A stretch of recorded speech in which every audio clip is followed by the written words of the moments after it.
तो दोस्तों class 12 matrices के चैप्टर 3 में है कि एक्सरसाइज 3.1 में आज हम लोग इक्वालिटी पर बेस्ड अगले क्वेश्चन को सॉल्व करने जा। तो फिर से एक रिव्यू ले लेते हैं। इक्वालिटी पर जो रिव्यू है हमारा क्या है कि दो मैट्रिसेस अगर ए और बी दिए हुए हों और हमें इन दो मैट्रिसेस को इक्वालिटी के शर्तों को जानना है तो बड़ा आसान है। दोनों मैट्रिसेस तभी बराबर होंगे जब पहला शर्त क्या हो हमारा कि दोनों सेम साइज के होने चाहिए, दोनों के ऑर्डर्स सेम होने चाहिए। यानी अगर ए का ऑर्डर m इंटू एन है तो बी का भी ऑर्डर m इंटू एन होना चाहिए, अदरवाइज इक्वालिटी नहीं हो सकते, ये दोनों मैट्रिक्स इक्वल नहीं हो सकते हैं। और दूसरा, दोनों के कॉरेस्पॉन्डिंग मेंबर्स बराबर होने चाहिए, यानी कि corresponding members are equal। यानी कि आई जे पोजीशन का मेंबर पहले मैट्रिक्स में आई जे पोजीशन के मेंबर दूसरे मैट्रिक्स से इक्वल होना चाहिए। तो इस आधार पे दो मैट्रिक्सेस बराबर बोले जाएंगे। चलिए देखा जाए इस पर आधारित ये क्वेश्चन, जो क्वेश्चन नंबर 7 है एक्सरसाइज 3.1।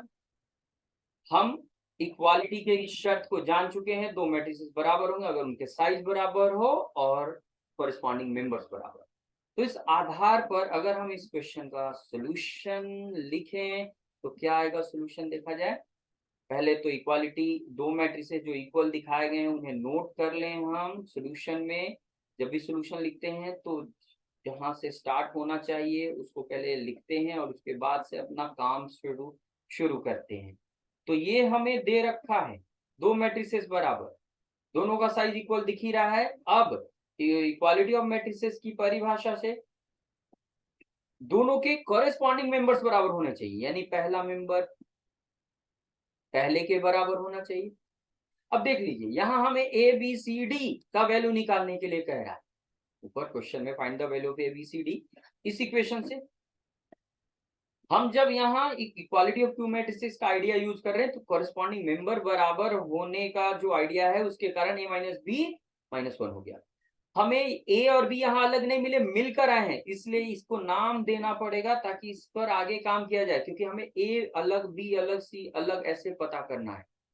ठीक है, तो पहला मेंबर पहले के बराबर, दूसरा मेंबर दूसरे मेंबर के बराबर होगा, यानी 2a प्लस सी बराबर 5 आ जाएगा। तीसरा तीसरे के बराबर होगा, 2a माइनस बी बराबर 0 आ जाएगा। एंड चौथा चौथे के बराबर होगा जो कि 3c प्लस डी बराबर 30। अब इन्हें आपस में मिलाइए और कुछ जरा देखिए ध्यान से। पहले इक्वेशन में ए और बी शामिल है, दूसरे में ए और सी, डिफरेंट डिफरेंट चीजें, एक जैसी चीजें सब नहीं है, तो इन्हें लेकर चलना थोड़ा टफ काम होगा। लेकिन इक्वेशन 1 और 3 को देखिए, ए बी यहाँ भी है और ए बी यहाँ भी है, तो इन्हें साथ लेकर चलना हमारे लिए आसान होगा। और जब ए और बी मिल गया तो हम ए सी और डी भी आराम से निकाल सकते हैं। तो हम क्या करेंगे, 1 और 3 को लेकर चलेंगे। फ्रॉम इक्वेशंस 1 एंड 3, 1 और 3 क्या है, दोनों 10th क्लास में हमने एक्स वाई वाला लीनियर इक्वेशन सॉल्व किया है, जिसमें एक्स और वाई का वैल्यू निकालना तो किसी एक को एलिमिनेट करके कैंसिल करके दूसरे का वैल्यू निकालते थे, वो आइडिया यूज करेंगे। वो बहुत इंपॉर्टेंट आइडिया, और जब कभी उस फॉर्मेट पर क्वेश्चन मिलता है हमें यूज करना पड़ता है और करना चाहिए। पहला और तीसरा जो इक्वेशन है उसमें ए और बी शामिल है और हमें ए अलग बी अलग निकालना है। तो टेक्निक यही है, दोनों में से एक को गायब करो, दोनों में से एक को गायब करो, एलिमिनेट करो। कैसे, दोनों को जोड़कर घटाकर, किसी नंबर से मल्टीप्लाई करके जोड़कर घटाकर, ऐसे। मान लो हम पहले और तीसरे को लेकर चल रहे और वहां से बी हटाना चाहते, तो ये नियम है कि दोनों जगह बी एक जैसा होना चाहिए, सेम कोफिशिएंट के साथ होना चाहिए, चिन्ह उल्टा होना चाहिए। यहाँ देखिए माइनस बी, यहाँ भी माइनस बी, हटेगा नहीं। इसके लिए डायरेक्ट अगर ऐड करेंगे तो हटेगा नहीं, बल्कि दोनों इक्वेशन में से एक में से दूसरे को घटाना पड़ेगा। तो क्या करेंगे, अप्लाई करेंगे। क्या करेंगे भाई, पहले इक्वेशन में से दूसरे को घटा दीजिए, यानी पहला इक्वेशन माइनस दूसरा इक्वेशन, ऐसा कीजिए तो हमें मिलेगा a माइनस बी बराबर -1। और तीसरा जो है, पहला और तीसरा लेकर चलें, sorry, a minus B, two A minus B बराबर 0। चलिए घटाने पर आपको पता है कि ये चिन्ह बदलता है, जोड़ने पर नहीं। ये देखिए b और b कट गया। अब a माइनस 2a, ए में से 2a घटाएंगे माइनस ए बचेगा, और -1 में से 0 घटाएंगे तो -1 बचेगा। तो इसलिए माइनस माइनस दोनों तरफ से कैंसिल्ड आउट, यानी हटा देंगे, माइनस दोनों तरफ हो तो हट जाता है, ए मिल गया। अब क्या करेंगे, ए को सब्स्टिट्यूट कर देंगे, क्योंकि अभी ए ही मिला है, बी सी डी बाकी है, तो सब्स्टिट्यूट करके ये काम करेंगे। एक मिल गया तो एक में रख दीजिए, सब्स्टिट्यूटिंग ए बराबर 1 इन इक्वेशन 1 वी गेट, हमें मिलेगा भाई, क्या मिलेगा, रखिए 1 माइनस बी बराबर -1। क्या करते हैं, b को उधर माइनस बी है तो उधर भेजेंगे, -1 को इधर लाएंगे, -1 + 1 बन जाएगा और -b + b। इस प्रकार b का वैल्यू 1 + 1 2 बन गया, a और b दोनों निकल गए। तो इक्वेशन 2 में भी a रखिए, c मिल जाएगा।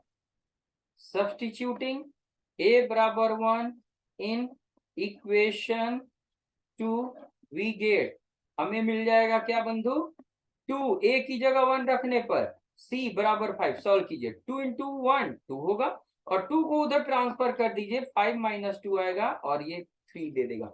तो हमें a मिल चुका है, b मिल चुका है, c मिल चुका है। अब फोर्थ इक्वेशन में d बचा है, उसमें c का वैल्यू रखना होगा क्योंकि वहां c शामिल है, a और b नहीं। तो फाइनली सब्स्टिट्यूटिंग c बराबर 3 इन इक्वेशन 4 वी गेट, हमें मिलेगा क्या भाई, देखा जाए तो 3 × 3, सी की जगह रख दिए, प्लस डी बराबर 39 हो गया, और 3 × 3 9, डी बराबर 9 को उधर ट्रांसफर कर दिए, 13 - 9, कितना बच गया। इस प्रकार लास्ट में कलेक्टिवली आंसर देंगे, ए का वैल्यू 1 मिला है, बी का वैल्यू 2 मिला है, सी का वैल्यू 3 मिला है और डी का वैल्यू हमें 4 मिला है। ये सॉल्व हो, इक्वालिटी ऑफ मैट्रिसेस का जो नियम कानून है, शर्त है, उसका प्रयोग करके हमने इस प्रॉब्लम को सॉल्व किया। वीडियो को ध्यान से देखिए, हर डिटेल को ध्यान से समझिए, हर स्टेप को समझिए, कहीं भी प्रॉब्लम हो कमेंट बॉक्स में कमेंट कीजिए और प्लीज मेरे चैनल को सब्सक्राइब कीजिए। ए मैथ ये आपके लिए है, कहीं भी कोई दिक्कत हो कमेंट कीजिए। बहुत बहुत धन्यवाद।